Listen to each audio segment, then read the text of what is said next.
Bonjour génie de l'internet, bienvenue dans cette vidéo sur un célèbre auteur pas toujours patriotique, mais aux apports bénéfiques à la littérature, qui tel un automate, bien que parfois frugal, a apporté au monde la quintessence du gymnaste et de ses haltères. 20 secondes de vidéo et c'est déjà le bordel. Chut, Aliénor, si vous vous étonnez de mon langage, c'est normal. Génie, célèbre, patriotique, bénéfique, automate, frugal, quintessence, gymnaste, haltère, tous ces mots ont en commun d'être des néologismes inventés par François Rabelais. Le mec a apporté à peu près 800 mots à la langue française, ce qui n'est pas mal, et il n'est pas le seul. D'autres auteurs comme Ronsard, par exemple, ont inventé des mots qui sont encore utilisés aujourd'hui. On n'est pas ici pour parler des mots à proprement parler, mais je trouvais cette introduction plutôt swag, probablement dérivée du verbe to swagger inventé par Shakespeare. Shakespeare, ça inspire. On va plutôt parler d'astrologie aujourd'hui, parce que Rabelais était médecin, et au XVIe siècle, comme au siècle précédent, beaucoup de médecins étaient aussi astrologues. Le lien entre les deux était assez fort. CF ma vidéo sur l'astrologie, si vous voulez en savoir plus, et elle apparaîtra quelque part. En gros, la grande majorité des astrologues étaient à la base médecins de formation et avaient choisi une spécialité astrologie ensuite. Rabelais n'échappe pas à cette règle et il se présente parfois comme astrologue. Si j'ai choisi de faire cette vidéo aujourd'hui, c'est parce qu'entre 1532 et 1542, Rabelais écrit les Pantagruélines pronostications. Il s'agit d'un horoscope qui reprend tous les codes de la prédiction annuelle tels qu'on en trouve au Moyen-Âge, et on en verra une véritable à la fin de la vidéo, en parodie. Il parodie complètement le genre, et c'est drôle, c'est assez intéressant à analyser. J'ai eu l'idée de faire cette vidéo parce que je suis allée visiter la maison natale de Rabelais du côté de Tours quand j'étais partie à Montbazon cet été, et c'était génial parce que déjà la maison est magnifique, et en plus, j'arrête pas de faire des gestes avec mes mains, pardon, et en plus, je suis tombée sur une exposition Rabelais et Nostradamus, astrologie, ta. Et c'était génial donc, parce que c'est quelque chose qui m'intéresse beaucoup puisque j'ai travaillé là-dessus. Dans cette vidéo, on va donc lire les Pantagruélines pronostications, qui est un texte assez court, même si j'ai choisi quelques morceaux, on va pas tout lire non plus, et le commenter. Je vais essayer d'apporter des éléments scientifiques par rapport à ce que je sais, et d'interpréter certaines choses. Bon, j'ai déjà lu une fois, hein, ça sera pas du live complet, mais c'est une vidéo qui est semi-improvisée. Tout n'est pas préparé. Donc c'est parti. Je regarde par là parce que le texte des pronostications est par là. Pardon.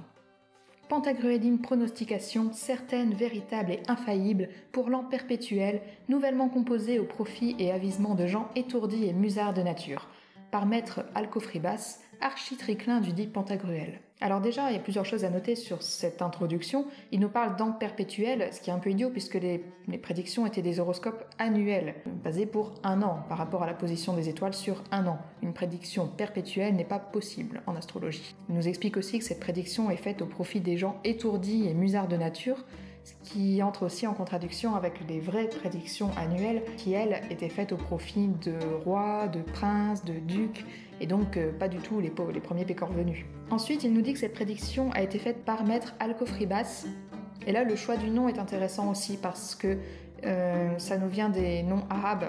Les astrologues des 15e, 16e siècles, même 14e, s'inspiraient des travaux des scientifiques arabes des 12e, 13e siècles.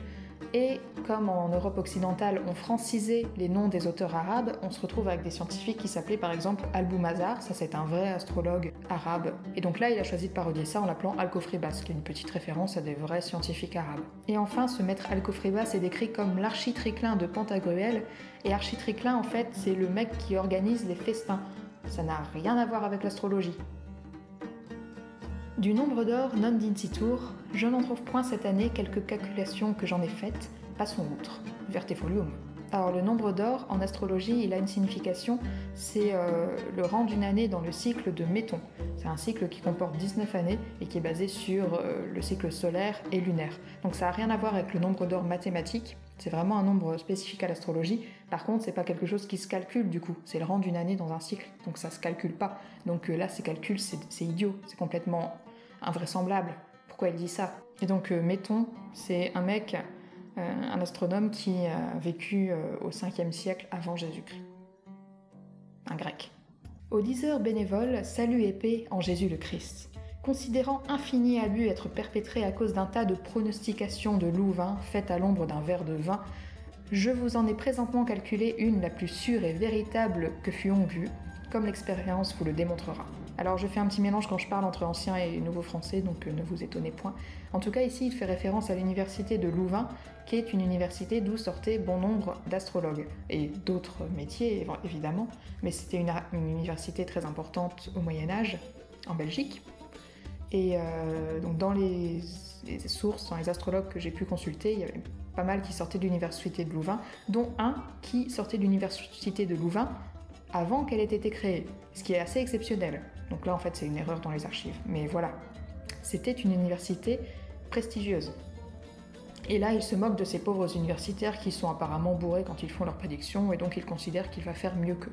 Après ça, on a un passage que j'ai zappé qui explique que les Français sont curieux de nature et qu'ils demandent facilement des nouvelles de leur époque, et c'est ce qui fait qu'ils vont facilement croire aux prédictions qu'on leur fait. Voulant donc satisfaire à la curiosité de tout bon compagnon, j'ai révolvé toutes les pantarches des cieux, calculé les cadrans de la lune, crocheté tout ce que jamais pensèrent tous les astrophiles, hypernéphélistes, anémophilas, uranopètes et ombrophores. Ce que sera dit au parsu sera passé au gros tamis à tort et à travers, et par adventure adviendra, par adventure n'adviendra mi. Quand il parle des pantarches des cieux et des cadrans de la lune, il fait référence à mon avis, à des choses véritablement calculées en astrologie, c'est-à-dire les maisons du ciel et les cadrans de la lune, c'est-à-dire les différentes phases de la lune d'un cycle lunaire. Et les maisons du ciel, ce sont les 12 maisons qui composent le ciel selon les signes du zodiaque, et donc la position des planètes dans ces différentes maisons avait une importance, c'est ce qui leur servait à réaliser leurs prédictions. Il fait aussi référence, à mon avis encore, à différentes pratiques astrologiques beaucoup moins courantes au XVe, XVIe siècle. Quand il nous parle des anémophilas, uranopètes, je pense qu'il fait référence aux aruspices, aux aquamanciens, aux pyromanciens, enfin, tous ces gens qui avaient des pratiques divinatoires basées sur la lecture des entrailles, la prédiction à partir d'observations dans l'eau, dans le feu. Bonjour Mélissandre. Et ça, en fait, ça n'était pas pratiqué au Moyen-Âge, en tout cas presque pas, mais ça figurait encore dans les textes. Et enfin, il se mouille pas trop, puisqu'il termine son texte en disant « Par aventure, ça adviendra, par aventure, ça n'adviendra pas ». En gros, on va pas trop prendre de risques. Après ça, sa prédiction est divisée en thèmes. Donc le premier thème sera « Du gouvernement et seigneur de cette année ». Chapitre 1er. Quelque chose que vous disent ces fous astrologues de Louvain, de Nuremberg, de Tubinge et de Lyon, ne croyez que cette année il y ait autre gouverneur de l'universel monde que Dieu le Créateur, lequel par sa divine parole tout régit et modère. Donc le gouverneur de cette année et tout autre, selon notre véridique résolution, sera Dieu Tout-Puissant. Et ne aura Saturne, ne Mars, ne Jupiter, ni autres planètes, certes non les anges, ni les saints, ni les hommes, ni les diables, vertu efficace, puissance, ni influence aucune, si Dieu de son bon plaisir ne leur donne. Ce passage-là, j'ai gardé, même s'il répète un peu, en gros Dieu est tout-puissant du début à la fin, parce que c'est assez inédit dans les prédictions astrologiques, il n'était pas fait référence à Dieu. Partez du principe que c'était les planètes qui gouvernaient l'année, et il ne parlait pas de Dieu du tout, même s'il devait être catholique en fait, mais il n'en faisait pas mention. Des éclipses de cette année, chapitre 2. Cette année seront tant d'éclipses du soleil et de la lune que j'ai peur, et non à tort, que nos bourses en pâtiront inanition et nos sens perturbation. Saturne sera rétrograde, Vénus directe, Mercure inconstant et un tas d'autres planètes ne iront pas à votre commandement.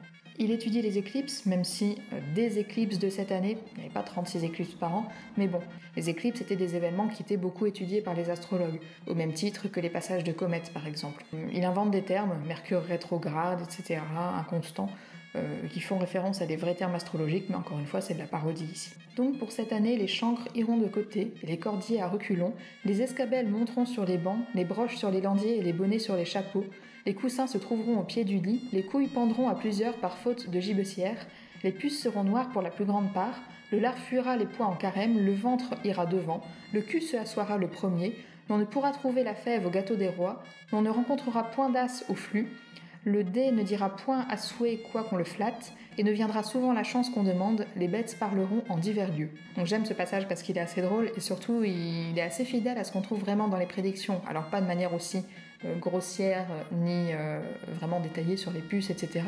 Mais dans les prédictions annuelles, on avait des passages par exemple sur les saisons, les récoltes, la santé des animaux, et donc ça c'est vraisemblable. On avait des choses, voilà, les animaux seront malades, les récoltes seront plus ou moins bonnes, on aura telle maladie, et là il le fait en parodiant, en évoquant des idées fantaisistes, voire paillardes, grossières. Des maladies de cette année, chapitre 3. Cette année, les aveugles ne verront que bien peu, des sourds oiront assez mal, les muets ne parleront guère, les riches se porteront un peu mieux que les pauvres, et les sains mieux que les malades. Plusieurs moutons, bœufs, pourceaux, oisons, poulets et canards mourront, et ne sera si cruelle mortalité entre les singes et les dromadaires. Vieillesse sera incurable cette année à cause des années passées. Ceux qui seront pleurectiques auront grand mal au côté, ceux qui auront flux de ventre iront souvent à la selle percée. Et attendu la comète de l'an passé et la rétrogradation de Saturne, mourra à l'hôpital un grand maraud tout catarré et croûtevelé, à la mort duquel sera sédition horrible entre les chats et les rats, entre les chiens et les lièvres, entre les faucons et canards, entre les moines et les œufs. On continue dans le même style avec des dispositions sur les maladies à venir, assez évidentes puisque les aveugles verront mal, enfin voilà, vous avez compris. Aussi l'apparition de la police végane qui dit que beaucoup de moutons, bœufs, pourceaux, oiseaux, poulets et canards mourront. RT6 c'est triste. Et enfin, une guerre mondiale entre les animaux qui surviendra à la mort d'un vieux plein de croûte. Pourquoi pas? Des fruits et biens croissants de la terre, chapitre 4. Je trouve par les calculs de Albumazar, au livre de la Grande Conjonction et ailleurs, que cette année sera bien fertile, avec planté de tout bien à ceux qui auront de quoi. Mais le houblon de Picardie craindra quelque peu la froidure, l'avoine fera grand bien aux chevaux, il ne fera guère plus de lard que de pourceaux à cause de Pisces ascendant, il sera grande année de caquerolle. Mercure menace quelque peu le persil, mais ce nonobstant il sera à prix raisonnable. Le souci et l'encolie croiront plus que de coutume, avec abondance de poires d'angoisse. Et ça y est, on a Albumazar. Il a fait référence cette fois à un vrai astrologue. Donc cet astrologue en vrai s'appelait Abou Machar al-Baki. Mais appelé Albumazar par les Français parce qu'on ne sait pas parler arabe. Et il a vécu au IXe siècle. C'était à la fois un mathématicien, un astrologue, un astronome, un philosophe de Bagdad. Et il a apporté beaucoup de choses à l'astronomie et l'astrologie puisqu'il est repris ensuite par les Occidentaux. Il pense que le monde a été créé quand les 7 planètes sont entrées en conjonction dans le signe du Bélier, puisque c'est le premier signe du zodiaque. Théorie intéressante donc, qui l'amène aussi à penser que le monde sera détruit quand ces 7 planètes seront à nouveau en conjonction, donc alignées dans le signe du Poisson, le dernier signe. Donc prions pour que ça n'arrive pas avant la dernière saison de Game of Thrones. Dans ce texte, on a aussi une référence à des caquerolles. D'après mes recherches, ce sont des blattes, pour votre information.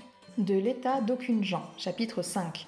La plus grande folie du monde est de penser qu'il y a des astres pour les rois, papes et gros seigneurs, plutôt que pour les pauvres et souffreteux, comme si de nouvelles étoiles avaient été créées depuis le temps du déluge ou de Romulus ou Pharamond à la nouvelle création des rois. Tenant donc pour certain que les astres se soucient aussi peu des rois que des gueux, et des riches comme des marauds, je laisserai les autres fous pronostiqueurs à parler des rois et riches et parlerai des gens de bas état. Et effectivement, la plupart des prédictions, comme je disais, étaient destinées à des personnages importants, des rois, des princes, des ducs. Et donc, même si elles montraient généralement des dispositions pour l'ensemble de la population, à travers les maladies à venir, les famines à venir, elles étaient plutôt destinées aux puissants. Donc là, j'aime bien ces petites piques à l'encontre des autres astrologues que fait Rabelais, en expliquant qu'il va dédier cette prédiction aux pauvres, aux pécores. Et donc, il va parler des pécores par planète, en expliquant quels pécores seront régis par quelle planète durant l'année. Par exemple, Saturne régira tel type de personne, Jupiter régira tel type de personne. On va pas faire toutes les planètes, donc j'ai choisi l'exemple de Mercure. À Mercure, comme pipeur, trompeur, affineur, terraclieur, larron, meunier, batteur de pavés, maître des arcs, décrétiste, crocheteur, harpailleur, rimasseur, battleur, joueur de passe-passe, enchanteur, vielleur poète, escorcheur de latin, faiseur de rébus, papetier, quartier, bagatti, écumeur de mer feront semblant d'être plus joyeux que souvent ne seront, quelquefois riront lorsque n'en auront talent, et seront fort sujets à faire banqueroute s'il se trouve plus d'argent en bourse que ne leur en faut.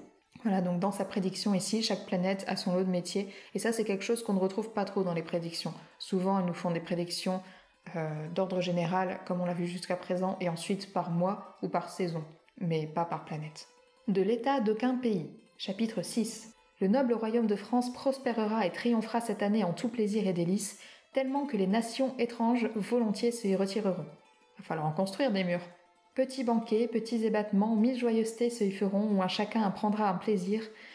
On n'y vit que tant de vin ni plus friand, force rave en Limousin, force châtaigne en Périgord et Dauphiné, force olive en Languedoc, force sable en Olonne, parce que les sables d'Olonne c'était déjà touristique, force poisson en la mer, force étoile au ciel, force sel en brouage. Planté de blé, légumage, fruitage, jardinage, beurre, laitage et nulle peste, nulle guerre, nul ennui, brin de pauvreté, brin de soucis, brin de mélancolie. Toutefois, sur le milieu de l'été, sera à redouter quelques venues de puces noires et chaussons de la devinière. Adeo nihil est ex omni parte beatum.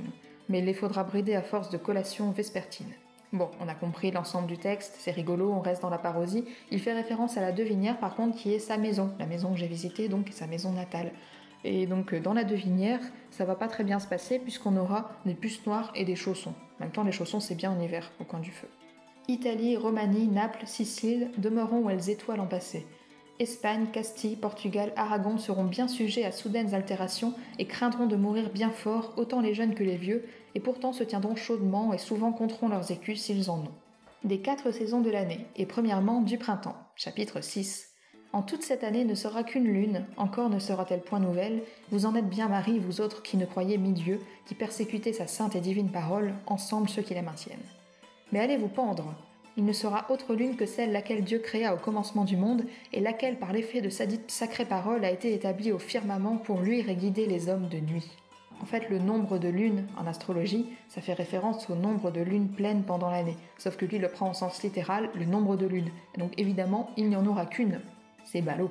À propos, vous verrez cette saison à moitié plus de fleurs qu'en toutes les 3 autres. Sans déconner, on est au printemps, je vous rappelle. Habile, Bill. De l'été, chapitre 8. En été, je ne sais quel vent courra, mais je sais bien qu'il doit faire chaud et régner vent marin. Toutefois, si autrement arrive, pourtant ne faudra renier Dieu, car il est plus sage que nous.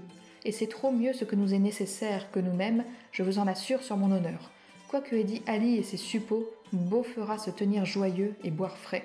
Là, c'est intéressant parce qu'en été, il fait de nouveau référence à un astrologue arabe, Hari Abarengel. Là, je ne connais pas son vrai nom arabe, donc c'est un astrologue qui a écrit pas mal d'ouvrages sur le sujet et qu'on retrouve dans les bibliothèques ducales et royales au XVe siècle. Bon, je ne sais pas si les ducs les lisaient vraiment, mais voilà, c'était classe, ils les avaient. Par exemple, dans la bibliothèque du Louvre en 1423, on trouve 16 livres de Ali Abarengel. J'ai compté. Les ducs de Bourgogne en avaient aussi. On va passer à l'hiver directement parce que l'automne n'est pas très intéressant. On dit juste de faire attention aux arêtes si on mange du poisson. De l'hiver, chapitre 10. En hiver, selon mon petit entendement, ne seront sages ceux qui vendront leurs pelisses et fourrures pour acheter bois. Et ainsi ne faisoient les antiques, comme témoigne Avenzoar. S'il pleut, ne vous en mélancoliez, car tant moins aurez-vous de poudre pour chemin. Tenez-vous chaudement, redoutez les cathars, buvez du meilleur, attendant que l'autre amendera. Et ne chiez plus dorénavant au lit. Ô poulaille, faites-vous vos nids en haut. Fini. J'aime beaucoup cette manière de terminer son livre. Fini. Encore une fois, il fait appel à une caution scientifique en la personne d'Avenzoar, qui n'a sûrement rien à voir avec ce texte, mais qui était un médecin en Al-Andalus, donc l'actuelle Espagne, au XIe siècle. Et en guise de conclusion, j'ai décidé de comparer cet horoscope à une vraie prédiction que j'avais sous la main. Littéralement, je l'ai. Donc il s'agit d'une prédiction destinée au duc de Bourgogne Philippe le Bon, pour l'année 1464, et qui a probablement été écrite par Jean de Vézal, on n'est pas tout à fait sûr. Et d'ailleurs, pour l'anecdote, Jean de Vézal, c'est le grand-père de André Vézal, un médecin célèbre du XVIe siècle. Et ouais, bravo papy. Et donc en fait, cette prédiction est appelée révolution, barricade, parce que la Terre a fait un tour complet autour du Soleil, c'est une révolution. Comme pour Rabelais, la prédiction présente les choses à venir de manière générale, avant d'aborder l'année 1464 mois par mois, et non pas planète par planète comme le faisait Rabelais. Et ensuite, elle comporte 3 thèmes, la disposition des bétails, la disposition des corps humains et enfin la disposition des mœurs des gens. On retrouve aussi des exemples d'événements à venir, parfois très détaillés et parfois très généraux, parce qu'il ne faut pas trop se mouiller non plus. Mais sera pour la première partie beau raisonnablement et sera en aucun jour vent du midi ou d'occident, et est possible qu'après aucun chose soit parfois tonnerre, tempête et vent. Et en fait, c'est presque comme Rabelais du coup, sauf que là c'est une vraie prédiction. Il reste très vague parce qu'il connaît la météo, donc il sait qu'en mai il fera chaud mais qu'il y aura du vent. Il se mouille pas trop. Ce type de prédiction, comme on peut le voir, n'était pas non plus une prédiction pour une personne, même si elle était destinée à Philippe le Bon, elle n'aborde pas le cas particulier de Philippe le Bon. Pour ça, il y avait plutôt les almanachs annuels, c'était encore un peu autre chose, où là c'était vraiment par rapport à la date de naissance de la personne à la seconde près, donc la position des planètes dans le ciel au moment de sa naissance, que les astrologues réalisaient ce type de prédiction. Et donc là vraiment, on était dans des prédictions pour une personne, pour une année, c'est pas le cas dans les prédictions annuelles. Là, il fait vraiment des prédictions générales pour que le duc auquel il les destine ait une vision globale de l'année. On peut noter aussi qu'il commence sa prédiction en mars, et ça n'est pas anodin. Le ciel est divisé en 12 parties de 30 degrés chacune, selon les signes du zodiaque. Un peu les 12 maisons dont je vous parlais tout à l'heure, même s'il y a l'air d'y avoir une petite nuance entre maison et partie, mais j'ai jamais trop compris laquelle. Le soleil les traverse en une année, en commençant par le bélier, ce qui explique le fait que la plupart des prédictions annuelles débutent au mois de mars, quel que soit le calendrier en vigueur, et en terminant par le poisson. Quand il parle de la disposition des bétails, cette fois il cite des signes, par exemple la rétrogradation de Mars vers la fin du Sagittaire. La conséquence concerne les bœufs, chevaux et mulets, mais je sais pas exactement ce qui va leur arriver. J'ai pas réussi à tout déchiffrer en fait. Si vous voulez essayer, je vous laisse l'image à l'écran, un petit peu. Et enfin, pour la disposition des mœurs, quand il aborde la planète Mercure, il cite Albumazar.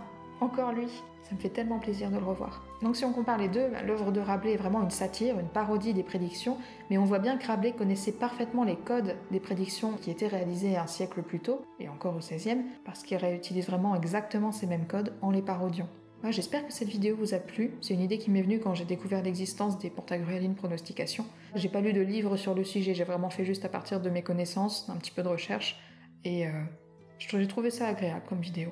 Donc, comme je l'ai dit sur Twitter, cette vidéo devait normalement sortir en octobre, mais j'ai pris du retard avec l'épisode de septembre, donc j'ai décidé d'inverser parce que celui-là était évidemment plus facile à tourner, puisqu'il n'y a pas Aliénor. Hein? Tu t'emmerdes hein, là-bas. Hey. Donc en octobre, on se retrouve pour une vidéo où on retournera dans l'Antiquité et qui devrait être très bien quand je réussirai à la tourner sans problème de micro. Et pour terminer, comme c'est la première vidéo que je tourne depuis que Nota Bene m'a fait un gros coup de pub, je tiens à remercier Nota Bene déjà et toutes les personnes qui sont abonnées depuis. J'espère que ce que vous avez vu jusqu'à présent vous a plu et ce que vous continuerez de voir de manière mensuelle, la plupart du temps, vous plaira toujours. Et en bonus, pour terminer cette vidéo, je vous offre les prédictions de Rabelais pour les gens régis par Vénus. Du coup, c'est des femmes, lol. À Vénus, comme putain, maquerelle, mariolé, bougrin, bragard, napeleux, échancré, ribleur, ruffien, quénardier, chambrière d'hostellerie, nomina mulierum desinentia in hier, ut lungere, advocatière, tavernière, buandière, fripière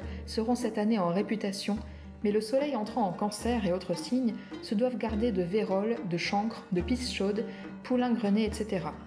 Les nonins à poines concevront sans pénétration virile. Bien peu de pucelles auront en mamelles lait. Appétissant.